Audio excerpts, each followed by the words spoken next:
வணக்கம். வேந்தரின் ஒரு நாள் ஒரு பொழுது இரவு செய்திகளுக்காக காவேரி ஜெகநாதன். முதலில் தலைப்புச் செய்திகள். ஹைட்ரோ கார்பன் திட்டத்திற்கு அனுமதி இல்லை என முதல்வர் பழனிசாமி உறுதி. மக்களிடம் பேசிய பின் முடிவை அறிவிப்பதாக குழுவினர் தகவல். மத்திய அரசு அறிவிக்கும் வரை போராட்டம் தொடரும். போராட்டக்காரர்கள் அறிவிப்பு.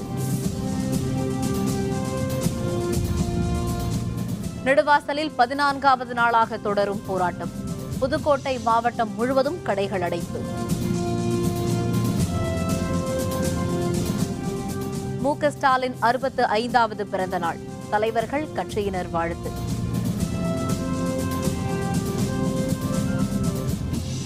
நாளை தொடங்குகிறது +2 தேர்வுகள். 10ஆம் வகுப்பு தேர்வு நேரத்தை மாற்ற கோரிக்கை.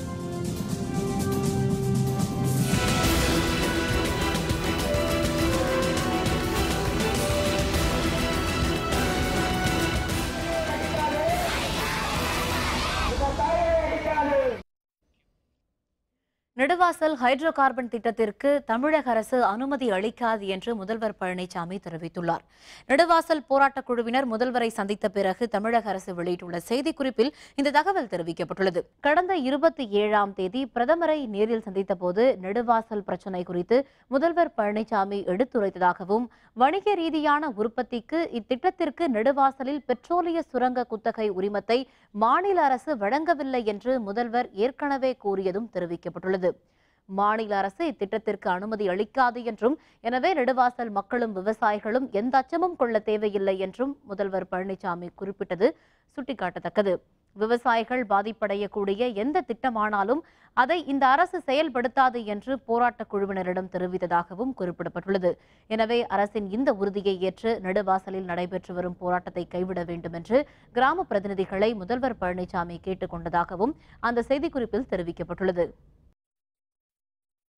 ஹைட்ரோ கார்பன் திட்டத்திற்கு மாநில அரசு அனுமதி அளிக்காது என்று முதல்வர் பழனிசாமி உறுதியளித்துள்ளதாக நெடுவாசல் போராட்டக்குழு பிரதிநிதிகள் தெரிவித்துள்ளனர்.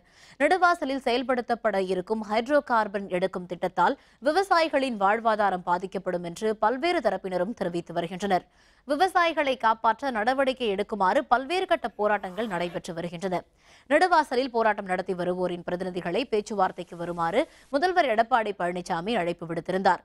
இதனையடுத்து இன்று தலைமைச் செயலகம் வந்த போராட்டக் குழுவினர் முதல்வரை சந்தித்து பேச்சுவார்த்தை நடத்தினர். அப்போது ஹைட்ரோ கார்பன் திட்டத்தை ரத்து செய்யுமாறு மத்திய அரசுக்கு வேண்டுகோள் விடுக்க வேண்டும் என்று கோரிக்கை விடுத்தனர். விவசாயிகளின் வாழ்வாதாரத்தை பாதுகாக்க வேண்டும் எனவும் அப்போது அவர்கள் வேண்டுகோள் விடுத்தனர். பின்னர் செய்தியாளர்களுடன் பேசிய போராட்டக் குழுவினர் திட்டத்திற்கு தமிழக அரசு அனுமதி அளிக்காது என முதல்வர் உறுதி தெரிவித்ததாக குறிப்பிட்டனர். நெடுவாசல் சென்று மக்களை சந்தித்து பேசி போராட்டத்தை தொடருவதா இல்லையா என்று முடிவெடுக்க இருப்பதாகவும் அவர்கள் மேலும் தெரிவித்தனர். முதலமைச்சர் அவர்கள் பிரதமரை சந்திக்கும் போது சொன்னார்ல, அதே மாதிரி தான் இன்னைக்கு எங்கள்கிட்ட சொன்னார். அதாவது எங்களுடைய மாநில அரசனுடைய ஒப்புதல் இல்லாமல், ஒப்புதல் அப்படின்னா அவங்க சொல்லக்கூடிய பல்வேறு துறைகள் இருக்குல்ல, இந்த துறைகளுக்கெல்லாம் அவர்கள் ஒப்புதல் கேட்கவில்லை. அப்படி கேட்க நாங்கள் கொடுக்க மாட்டோம். மத்திய அரசு தானாக இந்த திட்டத்தினை அறிவித்திருக்கிறது என்றுதான் நம்முடைய மாண்புமிகு முதலமைச்சர்கள் தெரிவித்தார். புதுக்கோட்டை மாவட்டம் நெடுவாசலில் ஹைட்ரோ கார்பன் எடுக்கும் திட்டத்தை கைவிடுவதாக மத்திய அரசு அறிவிக்கும் வரை போராட்டம் தொடரும் என போராட்டக் குழுவினர் தெரிவித்துள்ளனர். புதுக்கோட்டை மாவட்டம் நெடுவாசலில் ஹைட்ரோ கார்பன் எடுக்கும் திட்டத்திற்கு மத்திய அரசு அனுமதி அளித்துள்ளது. எரிவாயு எடுப்பதால் நிலத்தடி நீர் பாதிக்கப்படும் என்றும், இதில் இருந்து வெளியேறும் நச்சுப் பொருட்களால் காற்று நிலம் மாசுபடும் என்பதால் திட்டத்தை ரத்து செய்ய வேண்டும் எனவும் பல்வேறு தரப்பினர் தெரிவித்தனர். இதனிடையே இதனை வலியுறுத்தி நெடுவாசலில் கிராம மக்கள் கடந்த 16ஆம் தேதியில் இருந்து பல்வேறு கட்ட போராட்டங்களில் தொடர்ந்து ஈடுபட்டு வருகின்றனர்.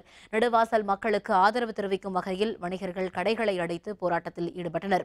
இந்நிலையில் நெடுவாசல் கிராமத்தைச் சேர்ந்த போராட்டக் குழுவினர் சென்னையில் தமிழக முதல்வரை சந்தித்து பேசினர். பின்னர் போராட்டக் குழுவினர் மக்களை கலந்து ஆலோசித்த பின்னர் அடுத்த கட்ட முடிவு குறித்து அறிவிக்கப்படும் என்று தெரிவித்தனர். இதனிடையே தமிழக அரசு சட்டப்பேரவையை உடனே கூட்டி அவசர சட்டத்தை கொண்டு வர வேண்டும் எனவும், மத்திய அரசு இந்த திட்டத்தை கைவிடுவதாக அறிவிக்கும் வரை போராட்டம் தொடரும் என்றும் நெடுவாசல் மக்கள் தெரிவித்துள்ளனர். எக்காரணத்தை முட்டும் தமிழகத்திற்குள் இந்த ஹைட்ரோ கார்பன் திட்டத்தை நுழைய விட மாட்டோம். ஆகையால் மத்திய அரசு கருணை கூர்ந்து தமிழக முதல்வர் மாத்திரமல்லாது இந்திய பிரதமர் அவர்கள் இந்த ஏழை மக்கள் மீது கருணை கூர்ந்து இந்த திட்டத்தை உடனே கைவிட வேண்டுமாய் எழுத்து மூலமாக சட்டப்படி அறிவிக்க வேண்டும்.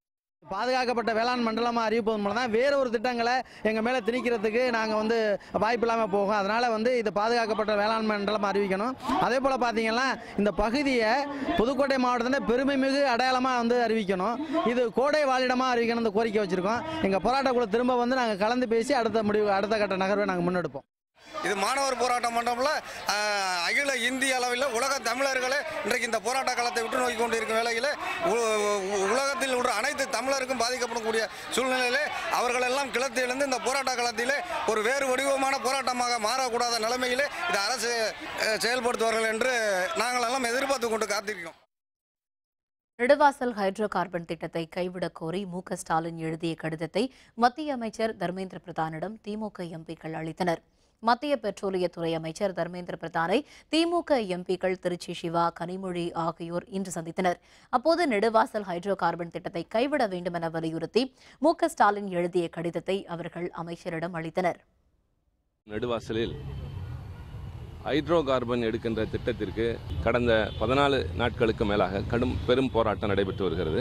இந்த திட்டத்தை கைவிட வேண்டும் என்ற தமிழ்நாட்டு மக்களின் ஒட்டுமொத்தமான கோரிக்கையினை திராவிட முன்னேற்ற கழகத்தின் செயல் தலைவர் பெட்ரோலியத்துறை அமைச்சருக்கு ஒரு கடிதம் எழுதியிருந்தார். அந்த கடிதத்தை கொடுத்துவிட்டு அது தொடர்பாக அவரிடம் பேசினோம். ஒரு பகுதியிலே வாழ்கிற மக்களுடைய ஒத்துழைப்பு இல்லாமல், அவர்களுடைய ஆதரவு இல்லாமல் எந்த திட்டத்தையும் செயல்படுத்த முடியாது. எனவே அது போன்ற முயற்சியில் நீங்கள் ஈடுபட வேண்டும் என்று கேட்டுக்கொண்டோம். அதை கேட்டுக்கொண்டு பரிசீலிப்பதாக சொல்லியிருக்கிறார்.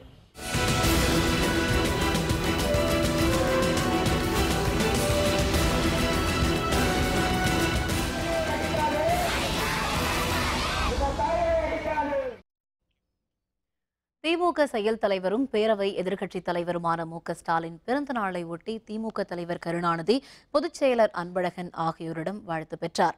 திமுக செயல் தலைவர் மு.க. ஸ்டாலின் 65வது பிறந்த நாளை திமுகவினர் இன்று உற்சாகத்துடன் கொண்டாடி வருகின்றனர். பிறந்த நாளை ஒட்டி திமுக தலைவர் கருணாநிதி மற்றும் பொதுச் செயலர் அன்பழகன் ஆகியோரிடம் அவர் வாழ்த்து பெற்றார். முன்னதாக சென்னை மெரினாவில் உள்ள அண்ணா நினைவிடத்திற்கு சென்ற ஸ்டாலின் மலர் தூவி மரியாதை செலுத்தினார். அதனையடுத்து தந்தை பெரியார் நினைவிடத்திலும் மலர் தூவி மரியாதை செலுத்தினார். இதனையடுத்து பெரியார் திடலில் நலத்திட்ட உதவிகளை அவர் வழங்கினார். பின்னர் சென்னை அண்ணா அறிவாலயத்தில் உள்ள கலைஞர் அரங்கத்தில் திரளான தொண்டர்கள் அவருக்கு வாழ்த்துக்களை தெரிவித்தனர்.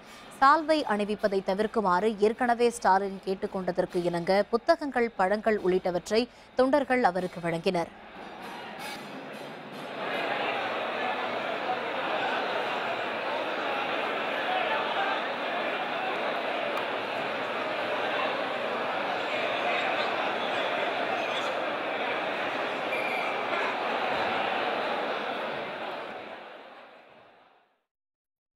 அம்மா கல்வியகம் என்ற இணையதள திட்டத்தை முன்னாள் முதல்வர் ஓ பன்னீர்செல்வம் தொடங்கி வைத்தார். சென்னையில் உள்ள தனது இல்லத்தில் அம்மா கல்வியகம் என்ற இணையதள திட்டத்தை முன்னாள் முதல்வர் ஓ பன்னீர்செல்வம் தொடங்கி வைத்தார். பின்னர் செய்தியாளர்களுடன் பேசிய அவர், இந்த இணையதளத்தின் மூலம் IIT நுழைவுத் தேர்வு, வேலைவாய்ப்பு, திறன் மேம்பாடு உள்ளிட்டவற்றிற்கு சிறந்த பயிற்சியை பெற முடியும் என்றார்.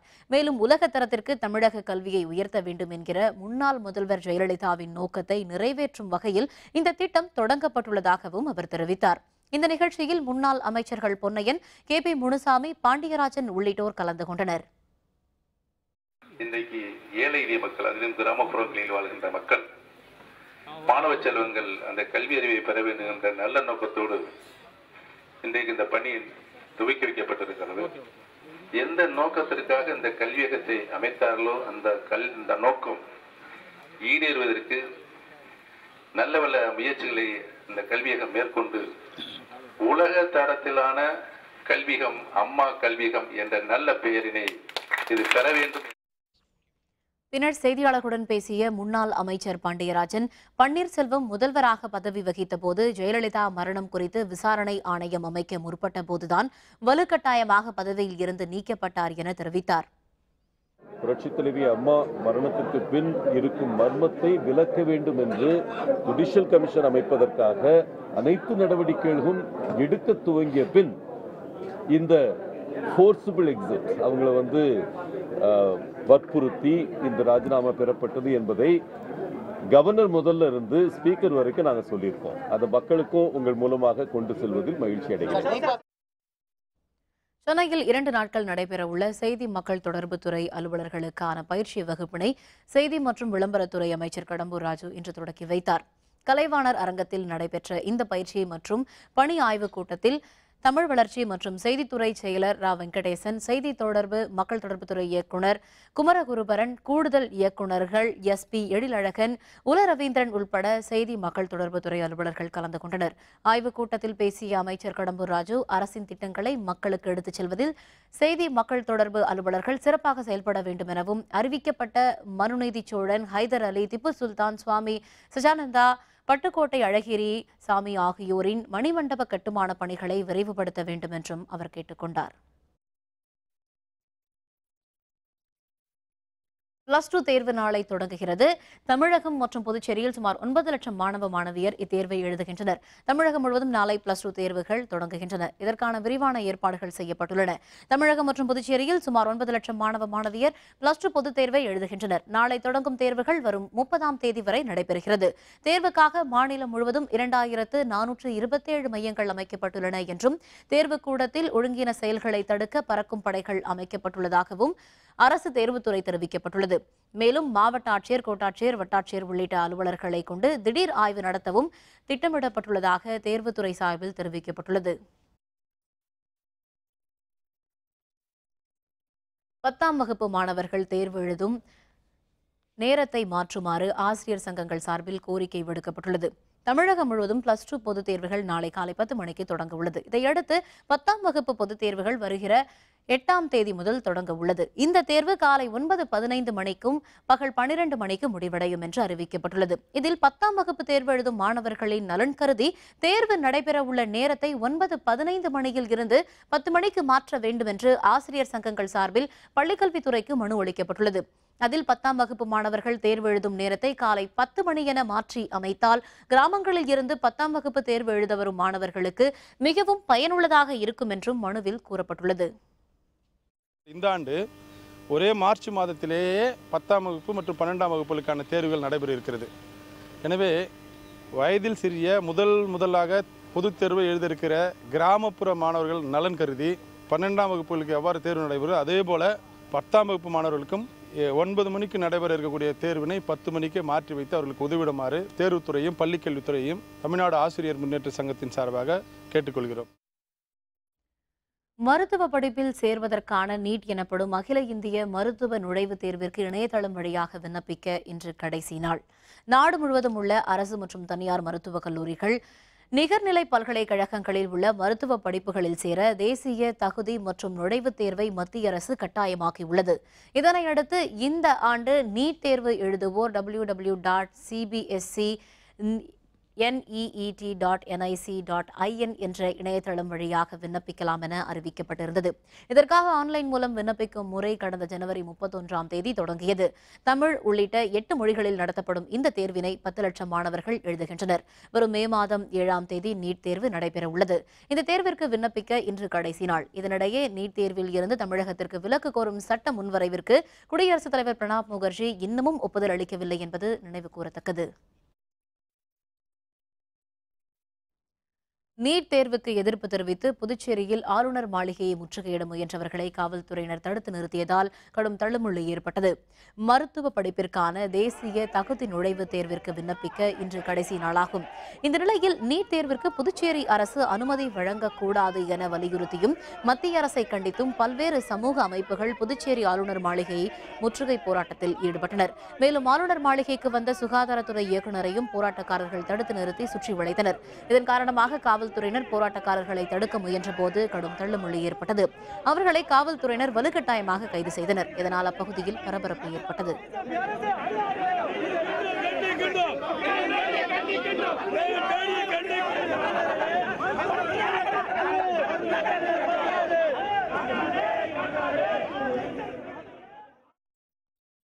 மாணவர்களுக்கு வேலைவாய்ப்பு வழிகாட்டும் முகாம். அமைச்சர் செங்கோட்டையன் தகவல். விவரம் விளம்பர இடைவேளைக்கு பிறகு.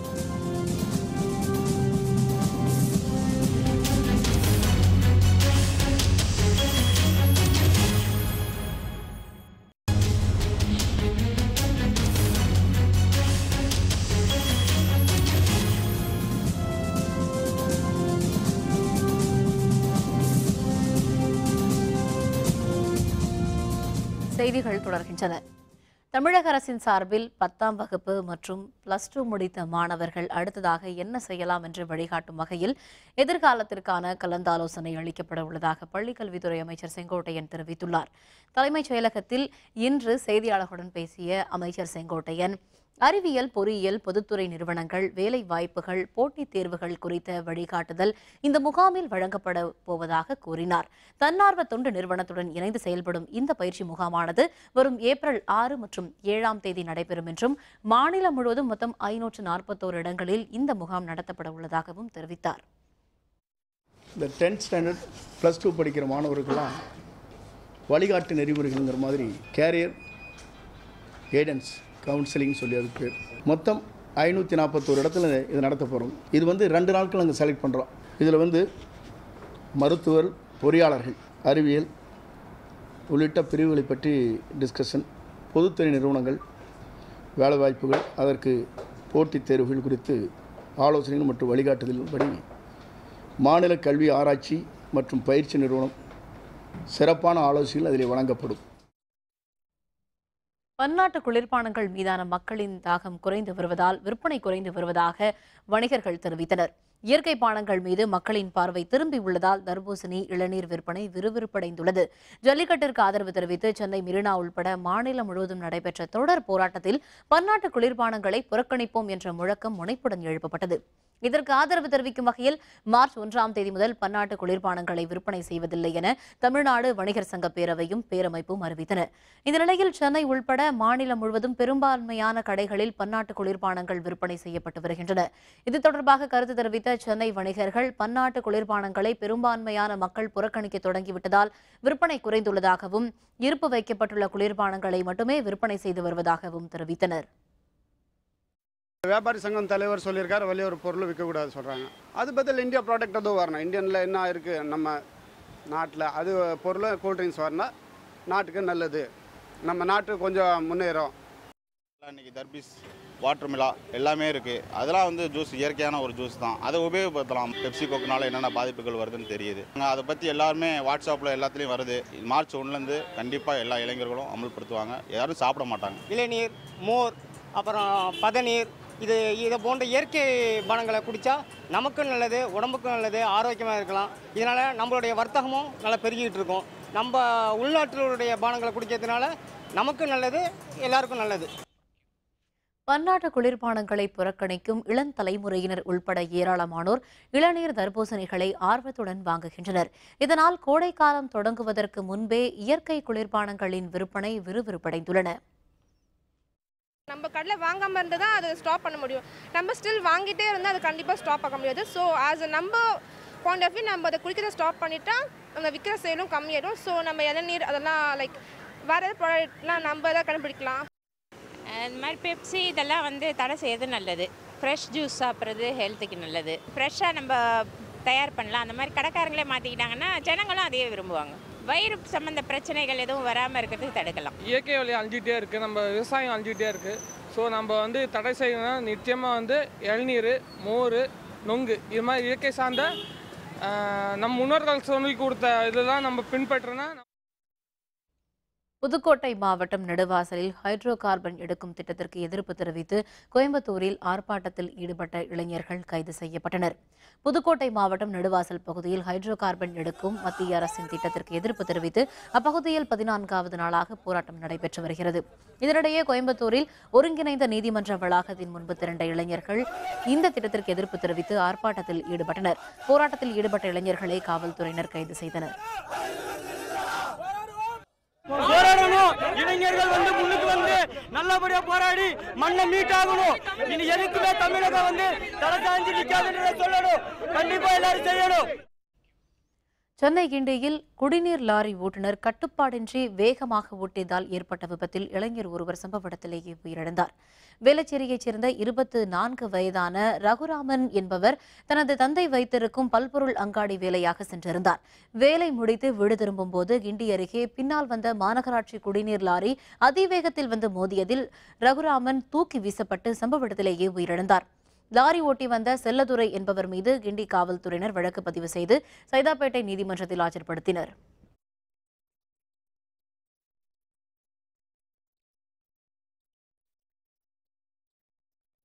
திருவாரூர் மாவட்டத்தில் 2 லட்சம் கோமாரி தடுப்பூசிகள் கையிருப்பில் உள்ளதாக மாவட்ட ஆட்சியர் நிர்மல்ராஜ் தெரிவித்துள்ளார்.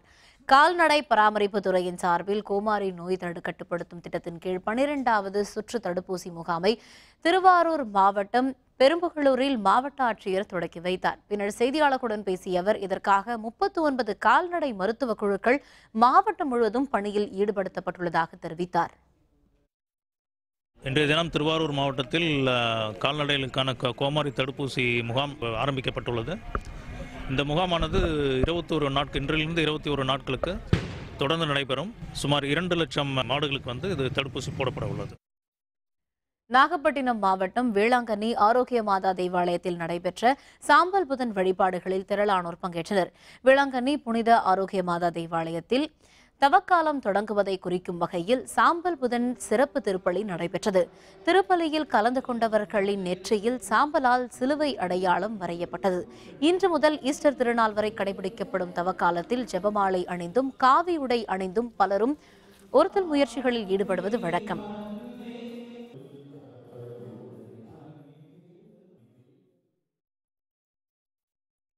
ஈரோடு அருகே பவானி செல்லியாண்டியம்மன் கோவில் மாசி திருவிழாவை முன்னிட்டு பக்தர்கள் உடல்களில் சேறு பூசி அம்மனுக்கு நேர்த்தி கடனை செலுத்தினர்.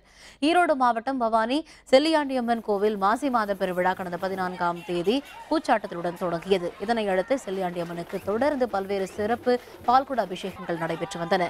இந்த விழாவின் முக்கிய நிகழ்ச்சியான சக்தி அழைத்தல் நிகழ்ச்சி மாரியம்மன் கோவிலில் இருந்து இன்று தொடங்கியது. வழிநெடுகிலும் பக்தர்கள் பூஜை செய்து வழிபாடு நடத்தினர். இதனைத் தொடர்ந்து பக்தர்கள் வேடமணிந்து உடலில் சேறு பூசி அம்மனுக்கு நேர்த்தி கடனை செலுத்தினர். இந்த திருவிழாவில் மாவட்டத்தின் பல்வேறு பகுதிகளைச் சேர்ந்த திரளான பக்தர்கள் கலந்து கொண்டனர்.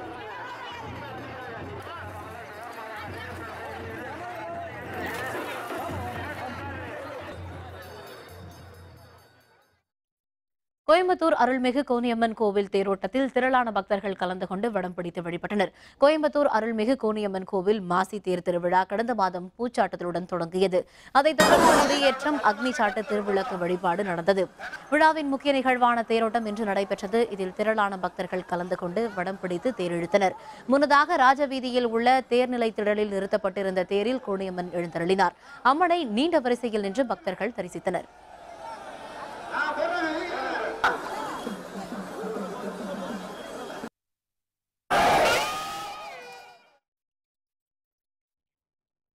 வரும் 4ஆம் தேதி ஆஸ்திரேலியாவுடன் 2ஆம் டெஸ்ட் போட்டி. இந்திய அணி வீரர்கள் முனைப்பான வலைப்பயிற்சி. விவரம் விளம்பர இடைவேளைக்கு பிறகு.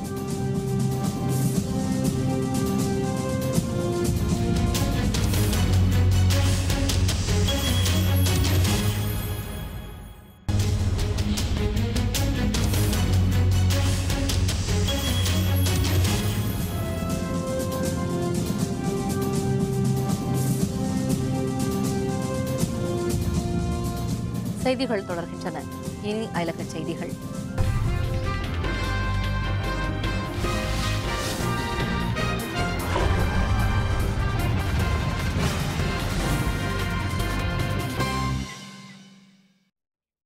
அமெரிக்காவில் இந்தியர் சுட்டுக் கொல்லப்பட்ட சம்பவத்திற்கு அதிபர் ட்ரம்ப் கண்டனம் தெரிவித்துள்ளார். அமெரிக்க அதிபராக பதவியேற்ற பின்னர் முதன்முறையாக அந்நாட்டு நாடாளுமன்ற கூட்டத்தில் டொனால்டு ட்ரம்ப் உரையாற்றினார்.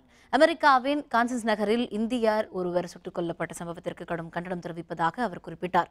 அமெரிக்கர்களிடையே பிளவை ஏற்படுத்த சில சக்திகள் முயல்வதாக அவர் குறிப்பிட்டார். அமெரிக்கா, மெக்சிகோ இடையே தடுப்புச் சுவர் கட்டும் பணிகள் மீண்டும் தொடங்கப்படும் எனவும், இஸ்லாமிய நாடுகளின் உதவியுடன் IS தீவிரவாத அமைப்பு முழுவதும் அழிக்கப்படும் என்றும் அதிபர் ட்ரம்ப் அப்போது குறிப்பிட்டார். Our foreign policy calls for direct, robust, and meaningful engagement with the world. It is American leadership based on vital security interests that we share with our allies all across the globe. We strongly support NATO, an alliance forged through the bonds of 2 world wars that dethroned fascism.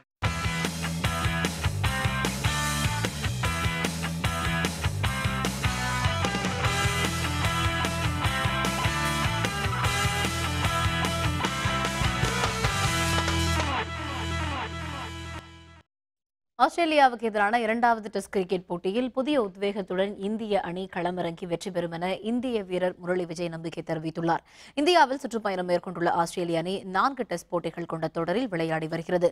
புனேவில் நடைபெற்ற முதல் போட்டியில் இந்திய அணி 333 ரன்கள் வித்தியாசத்தில் தோல்வியடைந்தது. இந்த நிலையில் இரண்டாவது போட்டி கர்நாடக மாநிலம் பெங்களூருவில் வரும் 4ஆம் தேதி தொடங்குகிறது. இதற்கான இந்திய அணி வீரர்கள் தீவிர வலைப்பயிற்சி மேற்கொண்டுள்ளனர். இதனிடையே செய்தியாளர்களுடன் பேசிய முரளி விஜய் பெங்களூரு போட்டியில் இந்திய அணி புதிய உத்வேகத்துடன் களமிறங்கி ஆஸ்திரேலியாவுக்கு நெருக்கடி கொடுக்கும் என்று குறிப்பிட்டார். Now we're looking forward for this game and start fresh and put the pressure back on the Australians. So I think it's going to be a good challenge for us as a team, and it's going to test our characters, and that's what we are playing cricket for. And hopefully we can play the way we have to play and we have played before. So. மீண்டும் தலைப்புச் செய்திகள். Hydro carbon திட்டத்திற்கு அனுமதி இல்லை என முதல்வர் பழனிசாமி உறுதி. மக்களிடம் பேசிய பின் முடிவை அறிவிப்பதாக குழுவினர் தகவல்.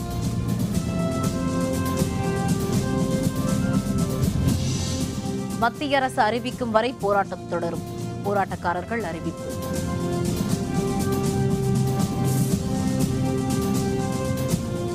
நெடுவாசலில் 14வது நாளாக தொடரும் போராட்டம். புதுக்கோட்டை மாவட்டம் முழுவதும் கடைகள் அடைப்பு.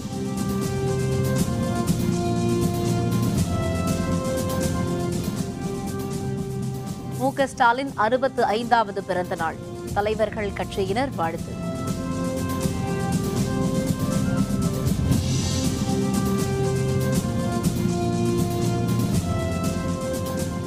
நாளை தொடங்குகிறது +2 தேர்வுகள்.